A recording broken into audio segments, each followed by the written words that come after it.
lu kawin dengan orang Malaysia tapi lu masih miskin dan sombong pula. Miskin di Indonesia dengan miskin di Malaysia itu tak sama. Kenapa? Kalau dekat sini yang saya tahu, walaupun semiskin-miskinnya apapun tetap bisa. Hai, hello guys, assalamualaikum, salam sejahtera semuanya. Apa kabar ya teman-teman sahabat? Semoga selalu dalam keadaan baik dan semoga selalu dilimpahkan rezekinya ya, dipermudahkan segala urusannya. Amin ya robbal alamin.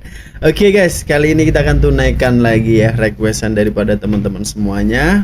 Dan setelah aku buka nih guys ya, tentang orang ya yang dimana dia ini berada di Malaysia gitu ya, dan dia ini dihujat guys ya.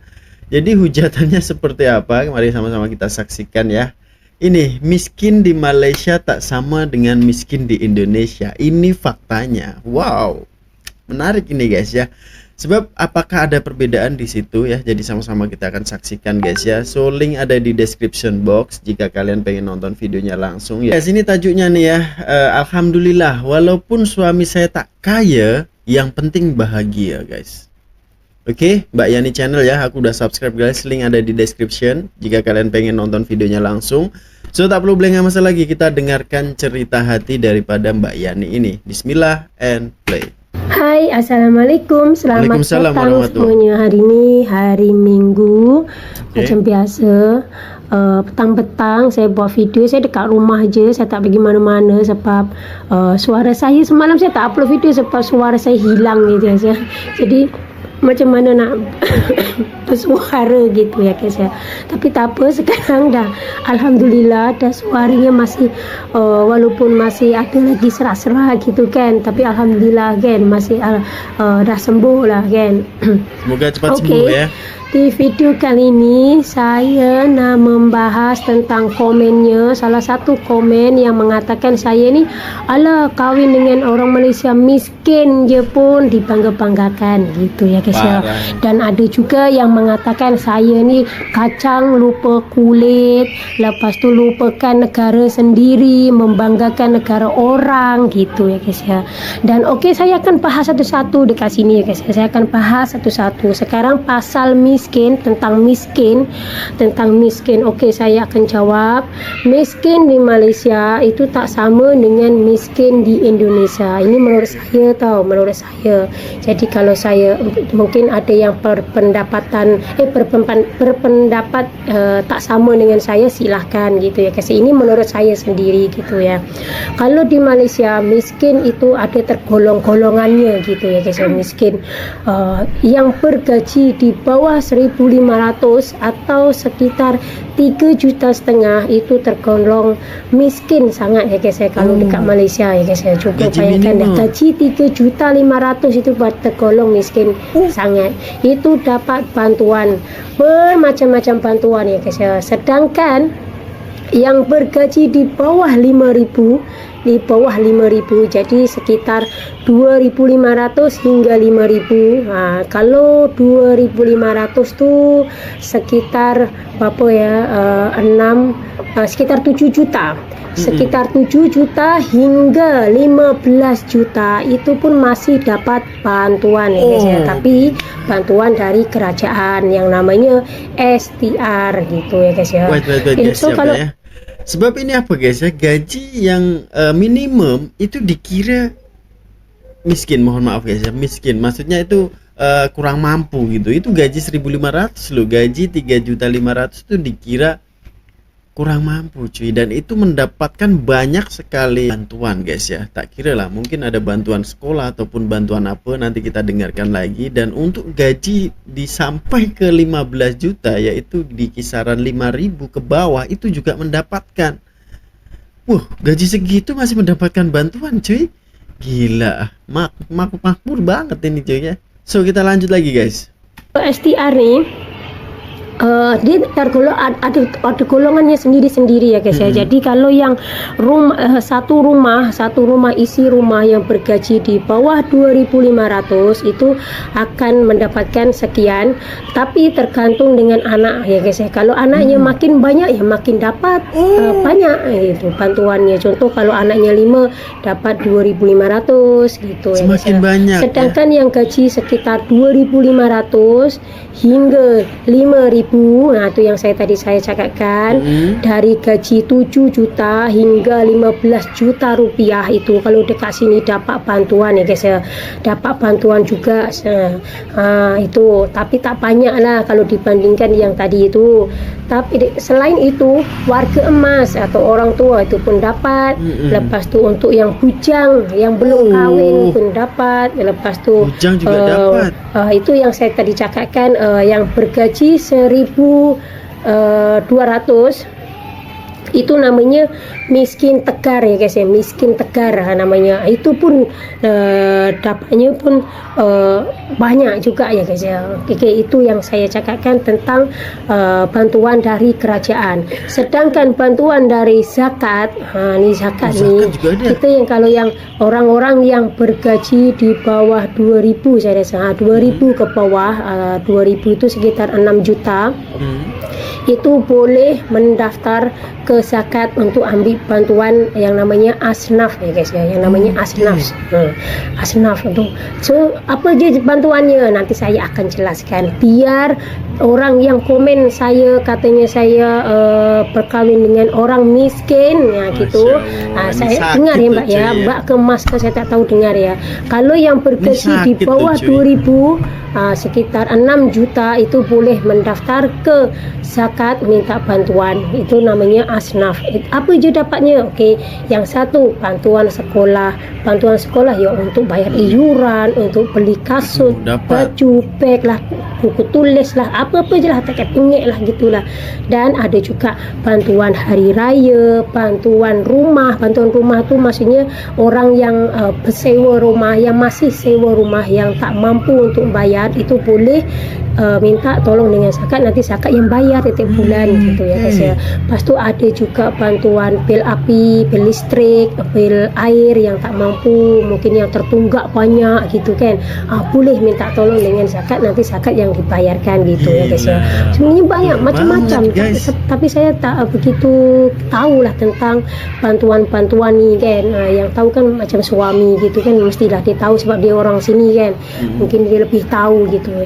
Tapi itu yang saya tahu gitu ya guys ya. Jadi kalau menurut saya miskin di Malaysia itu tak sama dengan miskin di Indonesia. Kalau di Malaysia kerajaan ataupun zakat ataupun NGO itu masih peduli dengan rakyatnya gitu.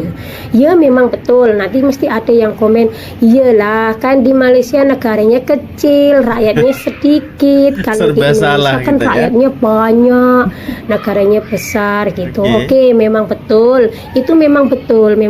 Tapi kalau menurut saya, kalau betul-betul nak membantu itu tolong disamaratakan. Pilih yang betul-betul susah ataupun yang tak betul-betul yang tak mampu tu dibagi bantuan. Jangan dipilih-pilih gitu ya guys ya. Ini bukannya saya saya cuma mau komplain. Sebenarnya saya mau komplain. Sedangkan saya ini pengalaman diri saya sendiri ya guys ya. Pengalaman sendiri saya dari kecil sampai ketua itu, sebelum saya datang ke Malaysia, saya tak pernah keluarga saya dapat bantuan apa-apa. Cuman hanya dapat bantuan beras ya guys ya, beras lah. Memang betul ibu saya dulu, almarhum ibu saya itu dapat bantuan beras ya guys ya, beras miskin gitu kan. Memang dapat, tapi lepas ibu saya meninggal memang dah tak ada apa-apa lagi bantuan guys ya. Jadi menurut saya tu miskin di Indonesia dengan miskin di Malaysia itu tak sama. Kenapa? Kalau dekat sini yang saya tahu, walaupun semiskin-miskinnya apapun tetap bisa boleh makan sedap-sedap tu, boleh makan ayam, hari-hari boleh makan ayam, hari-hari nak makan ini. Kalau daging saya tak tahulah kan, tapi kalau nak beli ayam itu pun mahal, nak beli udang sotong itu pun mahal, tapi boleh juga, mampu juga beli gitu ya guys. Kalau kat Indonesia ini saya pengalaman saya sendiri ya guys ya. Dulu saya hari-hari makan tempe tahu, bukannya saya bersyukur, memang bersyukurlah kan.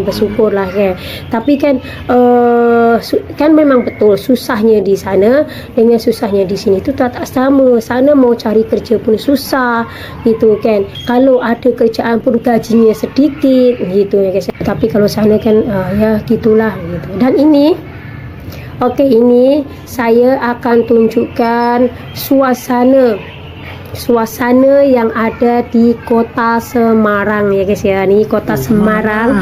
Dan Nah, ini nih. kenapa? Sebab hari itu kan katanya saya ada yang komen kacang lupa kulitnya gitu. Lepas tu ada yang kata saya ni lupa dengan negaranya sendiri gitu ya guys ya. Sekarang saya mau tanya, kacang lupa kulitnya itu di mananya gitu. Sedangkan saya pun hari-hari video call dengan keluarga saya, dengan adik-beradik saya, bahkan saya masih ada kontak dengan kawan-kawan saya yang ada di Indonesia gitu ya guys ya. Jadi janganlah salah, takkan saya nak ambil video masa saya telefon dengan keluarga kan. Nah ini suasana dekat kota Semarang ya guys. Ini kota tempat kampung saya, tapi ini dekat kotanya gitu. Kalau di kampung Semarang ternyata betul-betul Mbak masih Yani, sama lumayan jaraknya, sebab memang saya itu tinggalnya dekat kampung sangat gitu ya guys ya. Dan ini dekat kotanya, tapi tak apa, lain kali saya akan buat video suasana di kampung saya ya guys ya. InsyaAllah lah, nanti tunggu adik saya, sebab sana tu kalau petang hujan jadi susah nak buat video time-time petang Ramai gitu, ini Car Free guys Day ya. nih pasti. Dan ini dekat kota Semarang tengah ada Car Free Day ya guys ya. Kan, bener Jadi kan? banyak orang yang meniaga, tapi saya tak tahulah ni dekat memang tempatnya dekat jalan ke atau apa lorong ke apa, saya tak tahu. Saya Jalan. lupa nak tanya. Dan semua pasti tahu ni ini siapa yang ambil video, mesti semua orang tahu ya guys ya. Okey, yang ambil video ini adalah Gimbal Yono ya guys ya. So siapa yang tak tahu suasana, kalau yang nak tahu lebih jelasnya suasana di kota Semarang itu, bolehlah tengok videonya si Gimbal Yono. Apalagi dia meniaga yang namanya tahu gimbal. Tahu gimbal ni adalah makanan ciri khasnya Semarang ya guys ya. Jadi siapa-siapa mana tahu nanti kan orang-orang Malaysia yang nak datang ke melancong dekat Indonesia, jangan lupa singgah dekat Semarang. Banyak macam-macam jenis makanan kat situ ya guys, sedap-sedap. Kadang-kadang pun rindu juga ya dengan makanan ini. Car Free Day tapi masih ada kereta, ada motor ni, macam mana ni. Tapi ramai juga lah, memang ramai lah suasananya tu, ramai di hari Minggu ni. Banyak yang meniaga, macam-macam jenis meniaganya. Jadi rindu sangat-sangat. Tak apalah, doakan yang baik, apa yang doakan semoga saya boleh balik lagi ya guys ya, boleh balik lagi ke Indonesia gitu ya guys ya. Tapi memang insyaAllah lah ada rencana, kalau ada rezeki tetap saya nak balik juga ya guys ya. Jadi jangan kata saya tu lupa kacang lupa kulitnya lah, ada yang lupa dengan negaranya sendiri lah, belagak lah, sombong lah, gini lah itu. Tolonglah, aku geram betul. geramnya. Okey lah, sekian dulu video kali ini, dan ini saya tunjukkan lah, pokoknya ditonton sampai habis videonya ya guys ya. Dan ini sudah dah asar, saya nak cepat-cepat upload lah kan, nanti terlalu petang sangat kan. Okey lah, terima kasih yang sudah mendengarkan sharing saya dan tengok video saya sampai habis. Terima kasih banyak-banyak. Bye, assalamualaikum, jumpa lagi di esok. Sampai jumpa, bye, assalamualaikum. Waalaikumsalam. Assalamualaikum warahmatullahi wabarakatuh. Nah teman-teman, ini ada sebuah video, coba pada reaksi ya, dan mengomentari dari video ini sendiri, yang judulnya adalah berkawin dengan orang Malaysia ternyata tetap miskin tapi dibilang sombong. Nah, cukup menarik ya videonya ya, dan judulnya ini ya. Tetapi setelah kita tonton dari video ini, sebenarnya adalah yang pertama, ketika kita memutuskan untuk membuat video kemudian kita publish ke media sosial, maka kita pun harus siap ya menanggung resiko untuk dipuji ataupun untuk dihujat. Ini penting sekali ya, pengalaman seperti ini mempersiapkan mental kita agar kita tidak terlalu baper ya ketika kita mendapatkan hujatan, atau kita tidak terlalu tersanjung ketika kita mendapat pujian. Inilah yang namanya dunia medsos ya. Nah kemudian juga untuk netizen, baik itu netizen di Indonesia maupun netizen di Malaysia, ini biasanya anak-anak generasi muda sebaiknya ketika memberikan semacam komentar terhadap tontonan yang mereka tonton, ini berikanlah komentar yang bijaksana. Artinya komentar tersebut harus berimbang. Maksudnya jangan melihat dari satu sisi saja, tetapi lupa untuk melihat sisi yang lainnya. Ini penting sekali untuk menjadi pelajaran ketika remaja-remaja kita ini memasuki dunia kerja sudah terbiasa dengan komunikasi yang baik.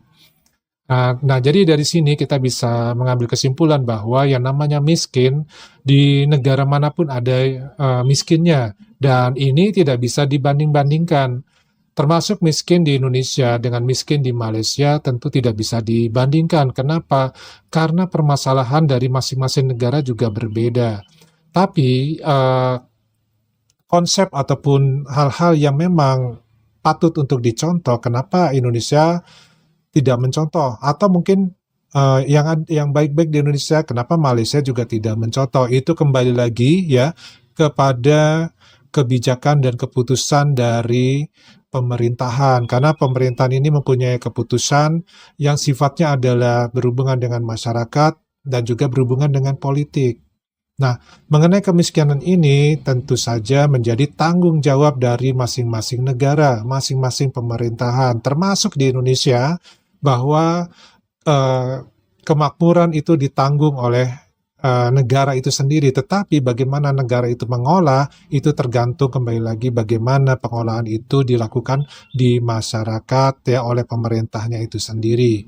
Nah, dari sini kita bisa ambil pelajaran bahwa tidak semua orang itu dikatakan sebagai miskin adalah karena tidak memiliki rumah, tidak memiliki kendaraan, tidak bisa makan sehari-hari dengan enak. Itu tidak seperti itu. Tetapi kalau kita perhatikan juga di Malaysia, setahu Pak D ya, kecuali yang di KL, di negeri-negeri yang lain termasuk di Sabah dan Sarawak, itu pun ada warga miskin. Tapi Pak D tidak tahu apakah negeri-negeri yang lainnya itu pun mendapatkan semacam bantuan yang seperti ini yang diceritakan oleh teman kita ini dari Malaysia atau tidak. Karena kalau kita perhatikan juga kemarin di video Pade yang sebelumnya itu ada golongan atau sekelompok masyarakat pun miskin, ya memang miskin, rumah dari kayu, kemudian juga mau sekolah juga harus menggunakan peralatan atau menggunakan transportasi seadanya, kemudian juga jalan pun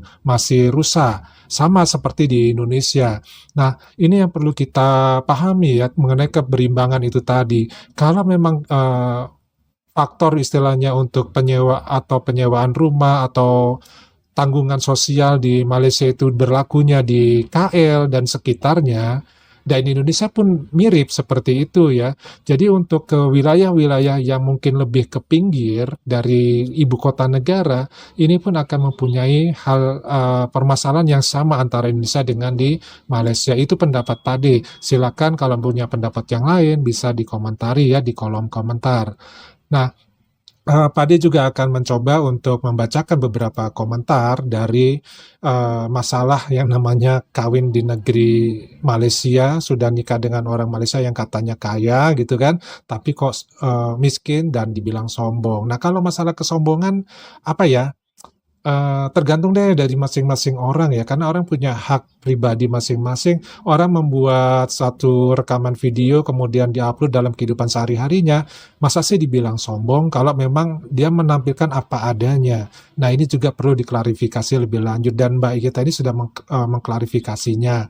Nah, Pak Adi bacakan nih ya, ada komentar, sebagai istri wajiblah dia ikut suami. Tak adanya istilah kacang lupa kulit. Tanggung jawabnya 100% kepada suami. Nah, ini benar ya. Jadi tidak ada istilah kacang lupa kulitnya kalau yang dipresentasikan ataupun yang ditayangkan tadi oleh mbaknya tadi ya. Tetapi Pak Adi juga tidak tahu untuk YouTuber Indonesia yang berada di Malaysia yang lainnya. Pak Adi tidak tahu ya. Kemudian ada lagi nih pendapat ataupun komentar, berpuluh ribu rakyat Malaysia yang mendapat bantuan rumah percuma dari kerajaan. Percaya tak Rai, yang rumah-rumah kota KL atau Selangor ada rumah yang disebut PPR, Proyek Perumahan Rakyat, yang disewakan kerajaan dengan harga tak sampai 2 ringgit atau 200 ringgit ya. Nah, ini adalah ternyata dari kerajaan Malaysia sendiri itu membuat rumah kemudian disewakan kepada warganya untuk ditempati dengan mungkin harganya lebih murah ya. Nah, di Indonesia kalau di Indonesia bukan sistem sewa tapi sistem jual beli dengan sistem kredit ya. Sehingga ketika nanti sudah lunas itu menjadi milik warganya. Nah, kalau di Malaysia ini dengan sistem sewa ini Padi kurang paham juga. Kira-kira berapa lamanya sewanya ya? Apakah setahun 2 tahun atau sampai warganya mandiri atau seumur hidup? Nah, ini belum jelas ya. Mungkin ada yang punya penjelasannya, silakan tulis di kolom komentar. Kemudian di sini ada komentar lagi, miskin di Malaysia sekurang-kurangnya mereka mempunyai motorcycle di rumah. Bantuan zakat jika mohon dilulus mereka akan mendapat kemudahan rumah jika kita menyewa. Zakat akan lunaskan setiap bulan. Pendidikan pelajaran apa nih? Setiap anak. Lalu ada bantuan hari raya. Duit bulanan bergantung pada mana negeri kita tinggal. Nah, sebenarnya bantuan-bantuan seperti ini di Indonesia pun ada. Memang bentuknya berbeda dan jumlahnya berbeda dan pemerataannya juga berbeda. Nah, di Malaysia pun Pak Dir yakin juga pemerataannya akan berbeda karena tergantung kembali kepada pegawai-pegawai yang mendata. Ya, apakah pegawai ini mendatanya dengan lengkap ya, kemudian juga mendatanya juga dengan jujur ya. Ini yang perlu menjadi perhatian juga. Kemudian ada komentar apa lagi nih? Kita baca lagi. Miskin di Malaysia ini tak adalah sampai susah makan. Kategori saja untuk mudah kenal pasti bantuan tuh dapat lebih kepada siapa. Dia ada lagi kategori fakir miskin. Nah, yang ini memang kerja pun tak ada.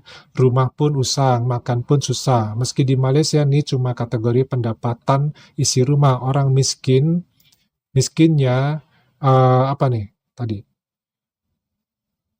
Dia punya kategori miskin lagi. Yang ini tidak punya pekerjaan, rumahnya bobrok, susah makan. Miskin di Malaysia hanyalah sebuah kategori. Nah, mungkin seperti itu ya, miskin di Malaysia hanya sebuah kategori. Tidak ada yang namanya batasan ataupun kriteria miskin itu seperti apa. Nah, sebenarnya di Indonesia pun tidak ada miskin itu kategorinya seperti apa ya. Tetapi kalau kita mengacu kepada patokan agama, kita ada pengertian miskin dan ada juga pengertian fakir miskin ya. Itu patokan yang di agama Islam. Ini yang dipakai di Indonesia. Nah, jadi sebenarnya permasalahan miskin ini tidak perlulah diperdebatkan ya, karena setiap orang akan menikmati hidupnya masing-masing. Miskin ataupun kaya itu adalah sudah menjadi bagian keputusan masing-masing ya, di mana keputusan tersebut tentu saja tidak lupa dari takdir Allah Subhanahu wa taala. Jadi kita sebagai makhluk hidup ya, terutama kita nih mayoritas di Indonesia agamanya Islam, di Malaysia juga mayoritas juga Islam. Tentu adalah selalu bersyukur kepada Allah Subhanahu wa taala, baik itu miskin ataupun kaya. Sebenarnya itulah yang membuat kita bahagia. Ya memang dalam kehidupan kita ini akan selalu kurang ketika kita bicara masalah kurang ya. Yang dilihat selalu yang di atas. Kita lupa melihat di bawah kita. Kemudian kita ada pendapat lagi atau komentar lagi nih. Betul apa yang diceritakan oleh Puan nih. Alhamdulillah takat nih ada bantuan dari kerajaan. Ya sama di Indonesia juga ada bantuan dari kerajaan. Nah kemudian ada komentar lagi nih. Kaya tak semestinya ada harta benda, miskin harta kekayaan, tapi kaya budi bahasa itu dimuliakan oleh Allah Subhanahu wa taala. Kaya harta benda, kaya budi bahasa susah kita dapati. Nah, ini sepaham dengan Pak D tadi ya, bahwa kaya atau miskin itu jangan kitalah yang menilai gitu, tetapi itu memang sudah kuasa Allah Subhanahu wa taala. Setiap orang mempunyai takdirnya masing-masing. Mudah-mudahan dari untayan ataupun kata-kata, kemudian juga tontonan yang kita saksikan bersama ini menjadi satu pelajaran buat kita semua bahwa kita tidak selalu menjudge sesuatu dari satu sisi saja, tetapi kita perlu berimbang, kita perlu melihat juga sesuatu yang lebih besar lagi ya untuk bisa menjudge seseorang miskin atau kaya, karena hal itu sebenarnya tidak baik dan juga ya tidak adil ya, karena semua mempunyai rezekinya masing-masing, termasuk mungkin yang mengatakan bahwa orang yang nikah dengan orang Malaysia itu dianggap miskin tapi sombong, mungkin yang komentar seperti itu juga dirinya adalah dan miskin dan juga mungkin sombong ya. Tadi juga nggak tahu ya. Oke, videonya sampai di sini dulu ya. Ketemu lagi di video yang lainnya. Wassalamualaikum warahmatullahi wabarakatuh. Salam.